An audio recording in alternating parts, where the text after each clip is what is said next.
um dos textos que Deus mais falou comigo durante uma temporada da minha vida, quando eu era solteiro ainda.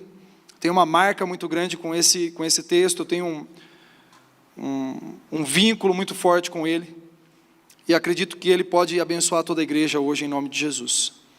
Hebreus, no capítulo 12, verso 1, na medida que os irmãos forem encontrando, Hebreus está bem lá no finalzinho da Bíblia, você pode dizer um amém?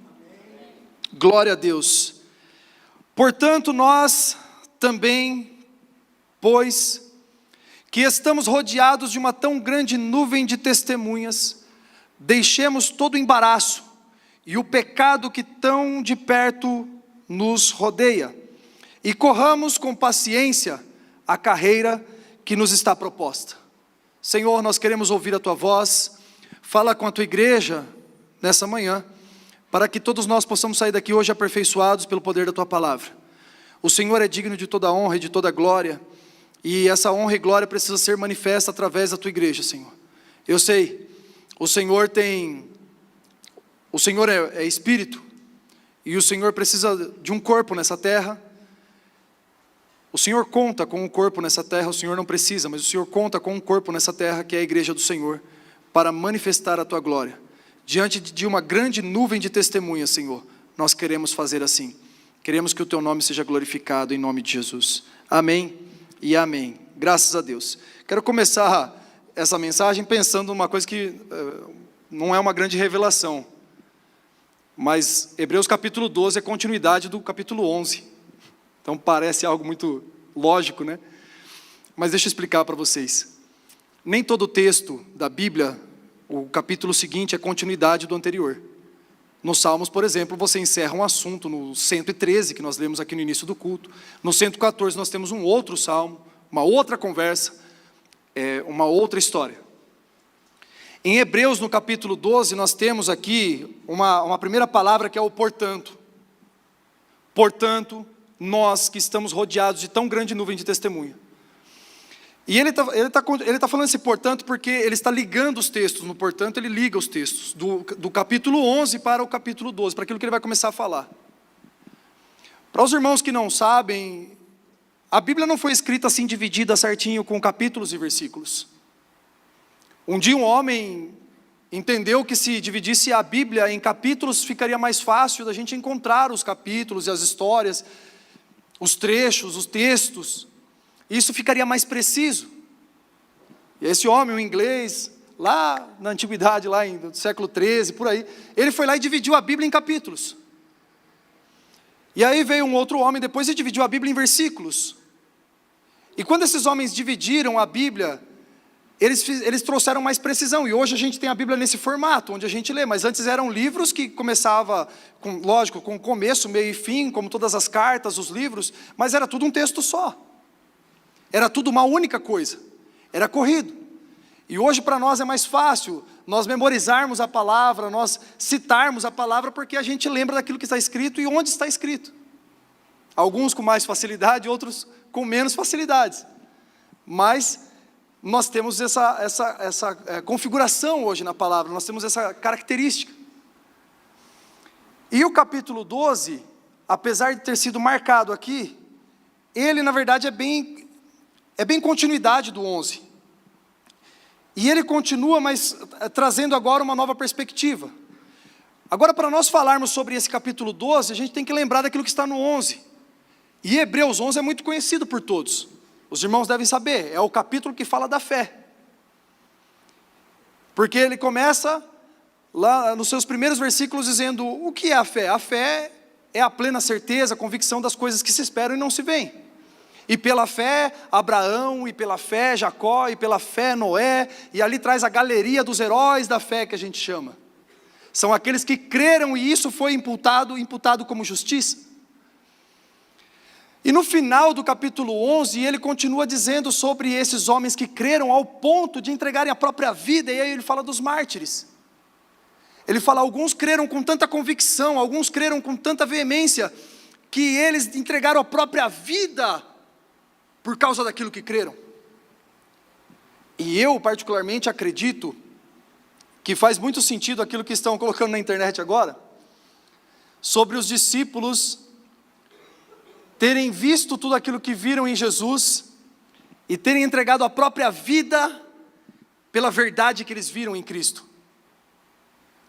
Porque alguns dizem, tudo que se vê na Bíblia foi uma arquitetura, arquitetaram aquilo ali, foi um teatro, foi uma enganação. O que Jesus, os ateus dizem, né, o que Jesus fez foi mágica, que ele aprendeu no Egito. E transformar água em vinho, e aí depois os discípulos aumentaram isso. Agora, gente, de verdade, vocês acham que os discípulos morreriam por alguma coisa que é mentira? Vocês acham mesmo que os discípulos morreriam por alguém que fingiu ser alguma coisa? Vocês acham mesmo que os discípulos seriam capazes de ser torturados, açoitados, expostos, humilhados, se tudo isso não fosse verdade? E quando a gente vê aqui o autor de Hebreus falando de uma tão grande nuvem de testemunhas, obrigado, Rogério. Essa palavra testemunhas, ela tem a ver com mártir. É a mesma palavra que Jesus usou lá em Atos capítulo 1, verso 8, ele disse assim: não saiam de Jerusalém, mas fiquem até que desça sobre vocês o poder do alto, e vocês serão minhas testemunhas, em Jerusalém, Judeia, Samaria, até os confins da terra. Mas quando ele fala testemunhas, ele está falando daqueles que são capazes de morrer por causa da verdade do Evangelho. Aqueles que são capazes de serem martirizados por causa da verdade do Evangelho. É a mesma palavra usada aqui em Hebreus no capítulo 12, porque ele acabou de citar, como eu falei lá no capítulo 11, uma série de casos, de pessoas, de homens que entregaram a própria vida. Nós às vezes achamos custoso servir ao Senhor, por coisas muito banais, os irmãos me perdoem pela clareza. Às vezes por coisas muito pequenas a gente diz assim: nossa, como é difícil servir ao Senhor. Para servir o Senhor tem que pagar o preço. A gente sempre falou isso, né? Para servir o Senhor tem que pagar o preço. Se a gente pensar para calcular qual é o preço de não servir o Senhor, a gente vai ver como que é complicada a situação, né? Agora a gente está falando de pagar o preço, porque às vezes a gente tem que abrir mão de uma agenda para poder estar aqui. Quando na verdade os nossos irmãos mais velhos, aqueles que nos antecederam na fé, um foi crucificado de cabeça para baixo, o outro foi crucificado em X, o outro foi lançado num tacho de óleo quente, o outro teve a sua cabeça arrancada por uma espada, outro foi apedrejado até a morte, outros foram açoitados, passaram por fome, nudez, apedrejamentos, prisões, assaltos, picados por cobra. Eu quero ver a gente, nessa idade que a gente tem, nessa fase que a gente está, chegar no céu, depois encontrar com o apóstolo Paulo, falar para ele assim: tivemos que pagar o preço, né? Eu não tenho coragem não. Chegar para os apóstolos e falar assim: não, servir a Cristo tem que pagar o preço mesmo, né? Não. A gente ainda não sabe o que é pagar o preço. Tive a oportunidade de ministrar uma irmã, e eu quero compartilhar com os irmãos, porque eu acho que é algo que edifica também os irmãos. Minha irmã me falando sobre a dificuldade que ela está tendo de poder, às vezes, participar, estar perto. E eu falei para ela do meu testemunho, eu falei: olha, hoje a gente tem como escolher entre 5 carros para vir para a igreja. 3, 4 são velhos, né? Se eu juntar os 4 não dá um, né? Um é melhor e foi Deus que deu ainda, que por nós não conseguia também. Mas eu tenho 5 carros para vir para a igreja. Mas por muitos anos eu fui a pé e fui de bicicleta. No tempo de ir a pé e de bicicleta para a igreja, era o meu tempo de entregar um culto com sacrifício para o Senhor. Com esse sacrifício. Hoje tem outros, né? Um dia a gente vai chegar na glória, não haverá escassez na glória. Um dia quando a gente chegar na eternidade, não haverá tristeza, não haverá choro. Toda lágrima será enxugada dos nossos olhos. Talvez a sua dificuldade hoje faça um marco de um tempo que seja a sua única oportunidade de servir a Cristo no meio de uma tristeza. Ouvi isso de um homem, Bill Johnson, né, o nome dele? Acho que é o pastor da Bethel, né? que ele tinha acabado de velar e de enterrar sua esposa, que viveu casada com ele por muitos anos. Ele disse assim: hoje é um culto que eu entrego ao Senhor que talvez eu nunca mais tenha a oportunidade de entregar, porque quando eu chegar na eternidade, eu não vou sentir essa tristeza que eu estou sentindo hoje, e eu não sei quando eu vou sentir de novo uma tristeza tão grande como eu estou sentindo, mas hoje eu tenho a oportunidade de entregar o meu melhor culto ao Senhor, nessa tristeza. Por isso as dificuldades, elas não devem ser algo que devem nos parar. O problema, ele diminui, ou ele cresce, ou ele aumenta, dependendo da nossa perspectiva. As dificuldades, elas aumentam ou elas diminuem dependendo do nosso olhar para elas. Alguns olham para as dificuldades como uma oportunidade, como uma mola propulsora. Sabe aqueles, eu vou usar uma fala aqui do meu antigo pastor, um crente que nem goiabeira, que ele falava isso, mas não sei nem se faz sentido também, não sei se isso é verdade, porque eu nunca bati em raiz de goiabeira, mas ele falou assim: é crente que nem raiz de goiabeira, quanto mais bate, mais forte fica. Não sei se isso... Mas tem um pessoal que é mais pentecostal que fala assim: esse crente é igual ao pandeiro, quanto mais bate, mais barulho faz. Esse faz mais sentido, tenho mais convicção de falar isso. Mas tem gente que é assim, parece que quanto mais dificuldades enfrenta, mais firme fica com Jesus. Quanto mais passa por aperto, mais ele se aproxima de Jesus. Mas Jesus falou que quando o semeador saiu a semear, algumas sementes elas caíram no meio dos espinhos, que são as dificuldades da vida. E aqueles espinhos sufocaram a semente. Então, em alguns casos, os espinhos sufocam a semente. E eu estou falando isso para você porque no seu período de dificuldade, em meio aos seus espinhos, eu sei que na verdade por baixo desse espinho tem um terreno muito fértil que é a sua vida, que quando a palavra do Senhor cair sobre você, sobre o seu coração, ela vai germinar e ela vai frutificar a 30, 60 e a 100 por um. E essa planta vai ser com tanta força que ela vai apodrecer os espinhos. A palavra do Senhor vai brotar dentro de você e vai germinar com tanta força que ela vai sufocar os espinhos, vai ser o contrário do que se diz. Porque isso só acontece quando o terreno é ruim. Mas quando o terreno é bom como você, meu irmão, a palavra do Senhor ela tem força e ela prevalece. Por isso, portanto, nós também que estamos rodeados de tão grande nuvem de testemunhas, deixemos todo o embaraço e o pecado que tão de perto nos rodeia e corramos com perseverança a corrida que nos está proposta. Quem é essa nuvem de testemunhas? Primeiro esses heróis da fé que ele está citando aqui. Mas eu não quero me limitar só a eles. Porque há sobre nós ou ao redor de cada um de nós uma nuvem de testemunhas o tempo todo.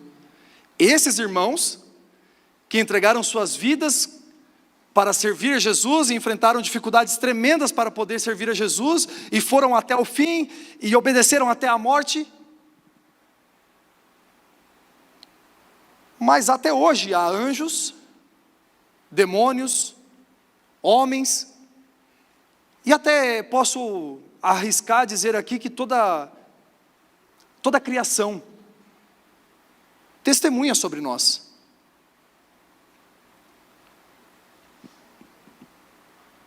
Quando Josué falou aquele versículo tão conhecido: vocês vão decidir o que vocês querem fazer, quem vocês vão adorar, porém eu e minha casa... Vamos todo mundo? Eu e minha casa? Depois que ele fez esse voto, as pessoas falaram: a gente também quer servir ao Senhor. Ele pegou uma pedra, colocou uma pedra debaixo de uma árvore e falou assim: essa pedra vai servir de testemunha entre nós, porque ela ouviu o voto que a gente fez. Olha isso. A pedra ouviu o voto. Tem um testemunho que a gente sabe que isso não é bíblico, mas é uma experiência pessoal, de um pastor que uma vez estava batizando um homem num lago, e lago não tem onda. Lógico, todos sabem disso. Mas batizando ali no lago, ele falou assim: que essa criação que está aqui ao redor seja testemunha desse batismo e dessa conversão hoje. Eu te batizo em nome do Pai, do Filho e do Espírito Santo. Quando ele baixou, o homem levantou, fez onda no lago. Nós estamos cercados por uma grande nuvem de testemunhas. Anjos, demônios, homens e toda a criação. Toda a natureza criada serve de testemunha ou em nosso favor, ou contra nós. Porque há testemunhas de defesa, mas há testemunha de acusação. E é por isso que nós precisamos tomar muito cuidado com a forma como nós procedemos diante das pessoas.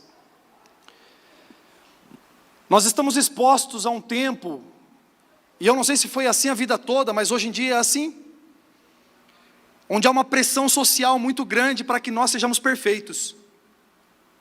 Ainda mais com essa era de redes sociais, onde tudo que dá certo é postado, tudo que dá errado fica escondido. E aí faz com que as outras pessoas se sintam sempre menor, porque parece que a vida do outro é sempre muito mais fácil. E eu estive pensando se não daria like, se não daria visualizações, postar só o que dá de errado na nossa vida. Acho que as pessoas não aguentariam ver um vídeo de 3 segundos, amor, do José chorando. Porque a gente pode tirar uma foto bonita da nossa família, fica até legal, né? Eu, você, a Mel, o José, fica legal. Posta a foto, olha que família linda, e todo mundo vai curtir e fala assim, nossa, que família perfeita. Mas se a gente mostrar o José chorando, com a Melissa provocando do lado, com a Pri perdendo as estribeiras, com eu já com vontade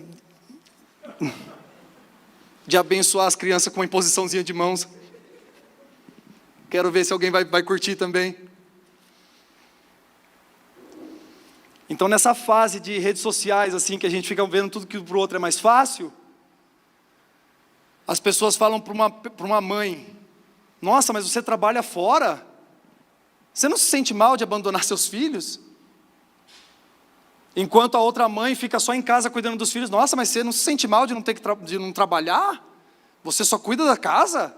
Você só cuida dos filhos? Sabe essa pressão social? Essa gente que fica às vezes falando assim, é a mesma sociedade que cobra da mãe trabalhar fora, é a mesma sociedade que daqui a um pouco vai cobrar que o filho dela virou um trombadinha, um bandido. A mesma sociedade que cobra que a mãe tem que trabalhar fora, é a mesma sociedade que fala assim, tá vendo que mãe irresponsável? Olha que filho que criou. Isso é uma pressão social. Porque essa nuvem de testemunhas está carregada de gente, como eu falei, testemunhas de defesa, mas testemunhas de acusação. E é aí que a gente tem que tomar muito cuidado. Eu vou tomar emprestado aqui uma parte da pregação do Leandro, da semana passada, que ele falou assim, que a gente precisa tomar cuidado de, não só de não ouvir a voz do Senhor, isso também é importante, a gente tem que tomar esse cuidado, tem que ouvir a voz do Senhor, mas tem que tomar muito cuidado, muito mais cuidado de ficar ouvindo as outras vozes que disputam com Ele. A gente tem que tomar muito mais cuidado com as outras vozes que ficam disputando a voz do Senhor.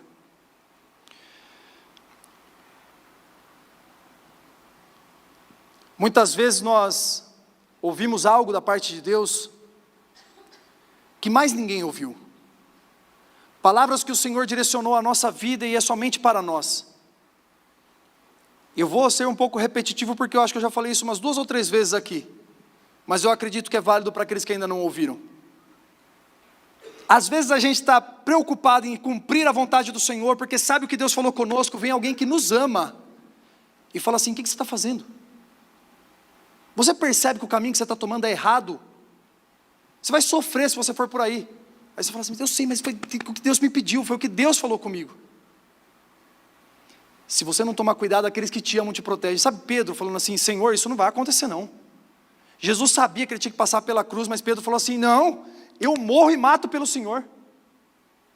Depois a gente crente faz reunião para falar mal de Pedro ainda, né, porque ele negou Jesus.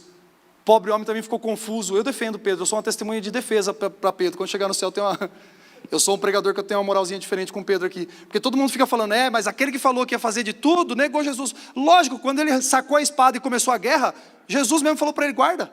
Aí ele falou assim, agora não sei o que fazer. O que eu sabia fazer era tirar a espada. Vocês estão comigo?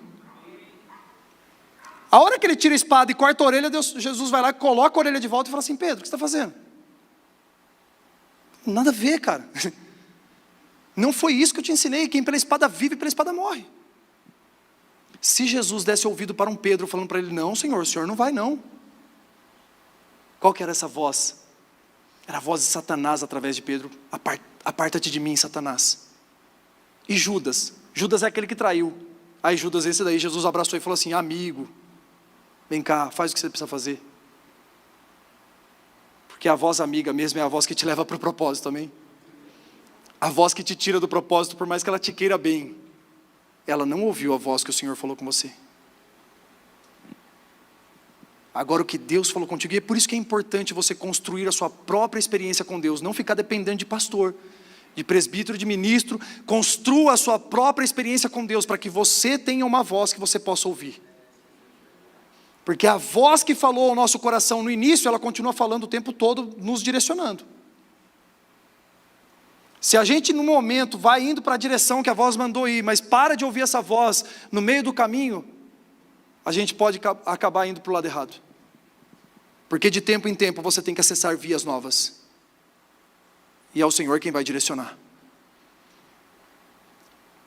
A gente pode imaginar Noé fazendo 36 anos de trabalho, fazendo uma arca, quando chega no final, Deus fala assim, agora Noé, pode sair da arca e deixa apodrecer aí, não tem mais nada a ver isso aí. Aí Noé fala assim, mas Senhor, trabalhei tanto tempo, é meu ministério. Foi o Senhor que pediu para fazer. Pois é, Noé, mas já usou. Era só para o dilúvio. Mas Senhor, o Senhor tem certeza? Não vai sair nenhuma, não vai ter nenhuma chuva mais forte um pouco aí que a gente... Noé, por favor, solta. Você acha que precisou disso, gente? E às vezes com a gente precisa, né? Porque a gente não está construindo esse relacionamento com o Senhor de ouvir a voz dele o tempo todo. Quanto maior for nossa responsabilidade, maior será a nossa visibilidade e exposição.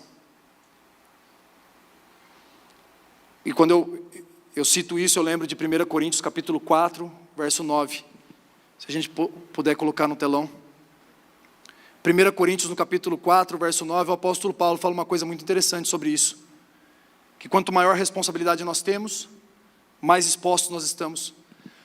Porque tenho para mim que Deus, a nós, apóstolos, nos pôs por últimos, como condenados à morte, pois somos feitos espetáculo ao mundo, aos anjos e aos homens.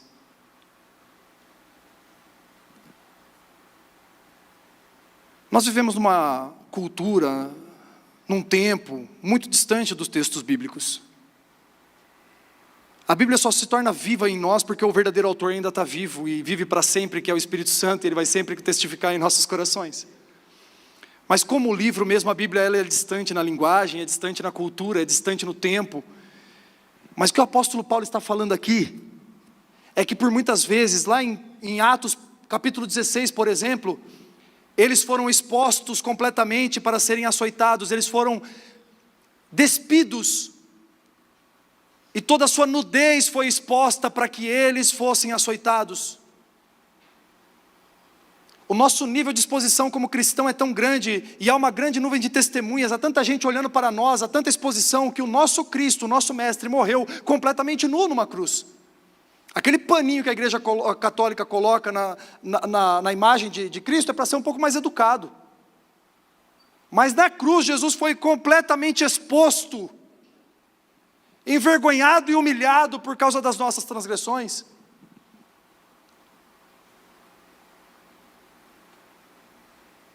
Por isso às vezes é muito melhor nós escolhermos este lugar de ter uma vida aberta, uma carta apresentada às pessoas para que todos leiam, escrita por Deus, lida e conhecida por todos. Porque quando nós, pelo menos os ministros, aqueles que empunham o microfone, aqueles que sobem plataformas, aqueles que têm visibilidade porque tem mais responsabilidade no meio do corpo, se nós tentarmos escondermos cada vez mais quem nós somos, uma hora a gente vai decepcionar todo mundo e o estrago vai ser muito maior. Agora quando vocês vão lá para a minha casa, sentam na nossa mesa, vê como que eu trato a Pri, meus filhos, vocês ficam sabendo dessas faltas de paciência que a gente acabou de falar aqui com as crianças.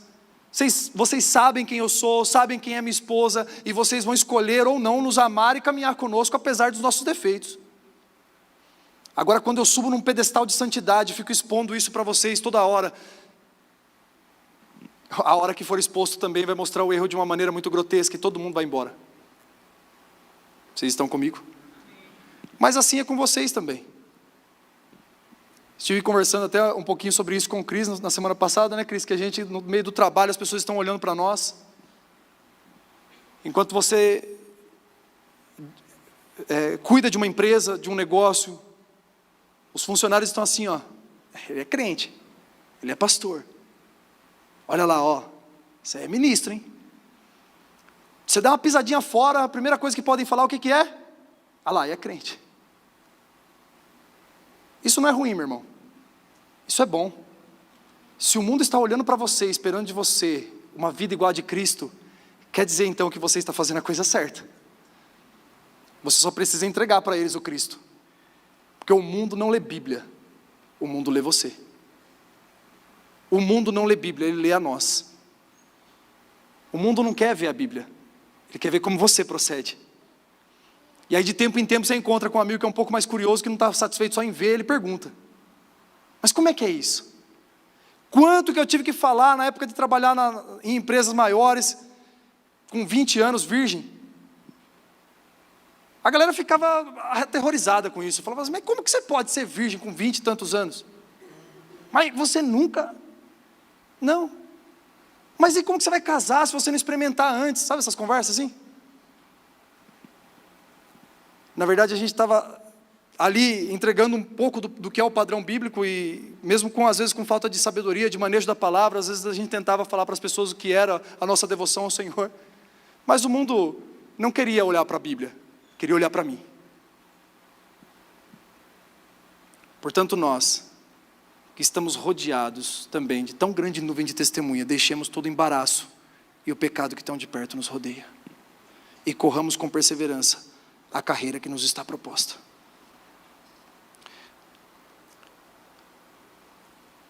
Se os nossos irmãos mais velhos na fé, aqueles que chegaram antes de nós, foram expostos até a nudez, por que a gente ainda está querendo guardar a nossa vida, se ela serve de espetáculo, como nós lemos aqui, para o mundo, para os anjos e para os homens? Aqueles que gostam de ser o centro da atenção, olha para esse versículo feliz agora, né? Olha. Eu sou um espetáculo. Sabe qual era o espetáculo dos crentes dessas testemunhas aqui? Coliseu. Aqueles que não negavam o Cristo eram soltos numa arena, com feras, com leões, e o espetáculo era ver homens e mulheres sendo mortos porque não negaram a Jesus. O espetáculo era esse, meu irmão. O espetáculo não era ver uma fotinha bonita na rede social deles, não. O espetáculo era ver o sangue deles correndo pelo chão. Só que esse sangue virou uma semente. E muitos olharam para aquele sangue, e no meio daquela situação toda foram constrangidos pelo amor de Deus e falaram assim: por que eles amam tanto a esse ponto? Por que eles não negam? Por que eles vão até o fim? E ali não tinha mais jeito. Aqueles que pensavam assim, tinham acabado de serem fisgados pelo amor de Jesus, e se tornavam crentes também. E o sangue dos mártires se tornava então uma semente na terra que fazia muitas outras pessoas aceitarem Jesus. Somos vistos como espetáculo nas nossas aflições, meus irmãos. Somos vistos como espetáculo num momento difícil. Olha o tipo de coisa que as pessoas estão observando. O alemão falou comigo ontem, falou assim, o fulano de tal lá falou, você não fala, o Daniel não fala palavrão, né? Porque ele já me viu acertando o martelo no dedo, já me viu alguma coisa acontecendo errado, já me viu. Aí eu crio uns palavrão de crente, falo, cego de Jericó, filisteu, xingando o martelo, né? Incircunciso. Então as coisas que a Bíblia permite a gente falar ainda, né?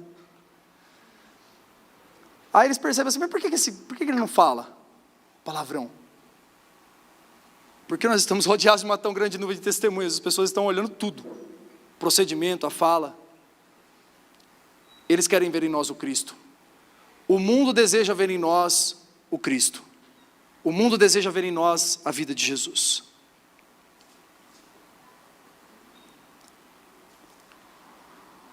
Eu disse aqui que nós precisamos tomar bastante cuidado com as vozes que disputam com a voz do Senhor. E essa pressão social que eu falei também, nos mostra que na verdade as pessoas estão tentando moldar a nossa vida de acordo com a vida delas. parece que tudo que elas acreditam como certo precisa ser certo para você também. Você pode ver, gente, que o problema do mundo não é o vegetariano, não é o vegano, é o ativista. Não que eu seja um problema no mundo falando desse jeito para os ativistas aí, vai ficar ofendido já, né? Mas também viu? Tem jeito não. O problema porque é verdade. Fiquei fazendo rodeio aqui, mas na verdade é isso mesmo. Quando a pessoa virou ativista, ela vira aquela pessoa xarope que fica querendo impor a verdade dela sobre a vida de todo mundo. Pior, está cheio de ativista dentro da igreja, cara. Daí a gente fica querendo impor a nossa experiência para as outras pessoas, querendo impor a nossa vida para as outras pessoas, querendo fazer discípulos de maneira que eles olhem para nós e queiram, a gente quer que eles sejam parecidos com a gente. Mas o que a Bíblia nos fala, e nos ensina de várias formas, é que discipulado é transferir a vida de Cristo para as pessoas, não a nossa. Agora, quando a gente vira ativista de qualquer coisa, a gente vira um problema. Essas vozes estão tentando nos moldar a vida delas. Mas quando eu tenho a minha própria experiência com Deus, nenhuma outra voz vai disputar.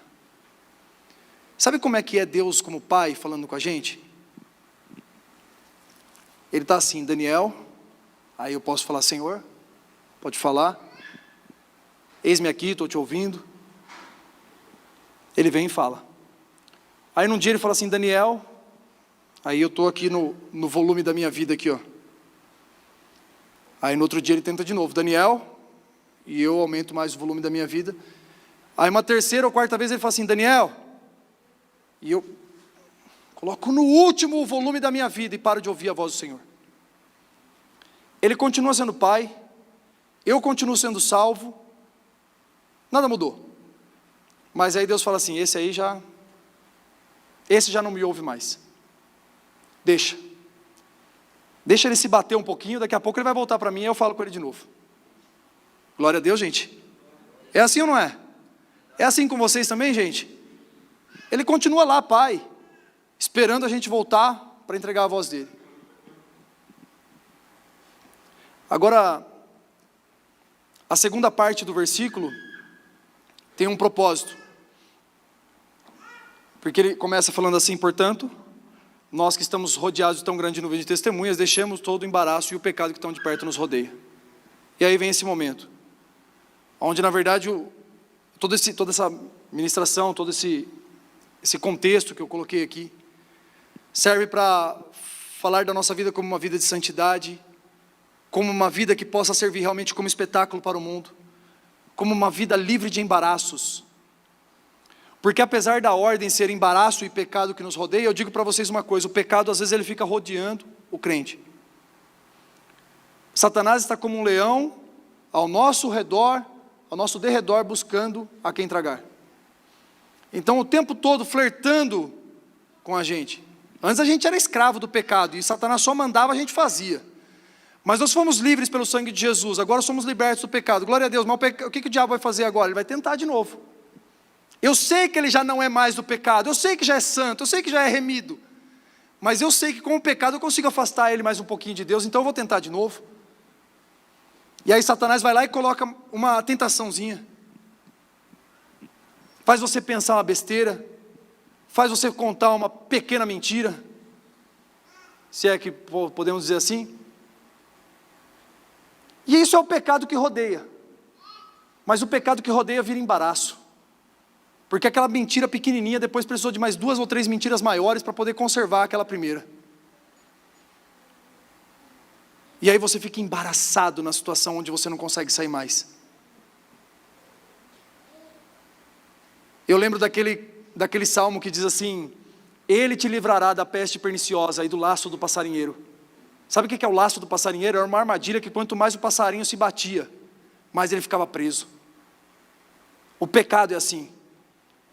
Então, portanto, nós que estamos rodeados de tão grande nuvem de testemunha, deixemos o embaraço e o pecado que tão de perto nos rodeia. Nós cantamos aqui, mostra-me tua glória, Nós cantamos aqui que queremos ver a face do Senhor, cantamos aqui muitas coisas que na verdade nós precisamos ter um exercício disso na nossa casa. Porque se nós só cantarmos isso no domingo, nós não veremos face nenhuma, nem glória nenhuma. Porque não há fome, não há sede de verdade em nós durante a semana. Quando o apóstolo Paulo falou de ceia, ele disse assim, aquele que tem fome, come em casa. 1 Coríntios, acho que 11:32 vai dizer isso.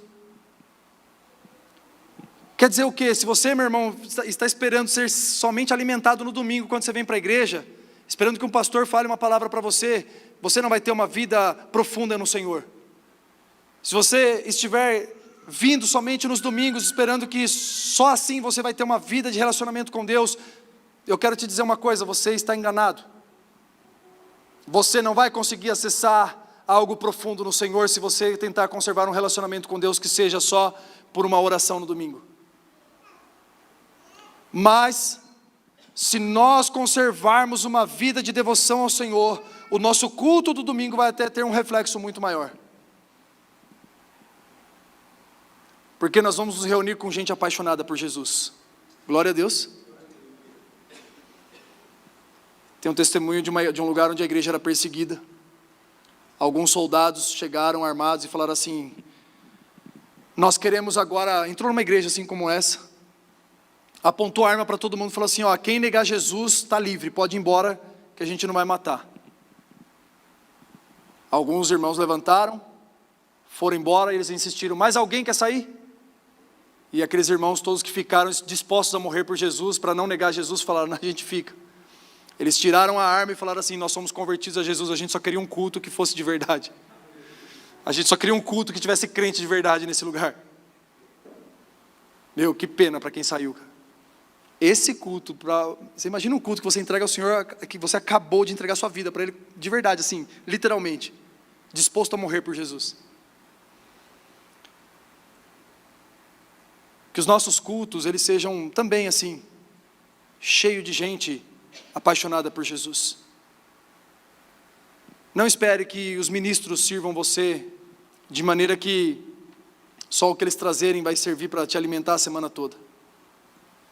O que a gente faz aqui, na verdade, é servir um pouco daquilo que o Senhor já nos deu durante a semana.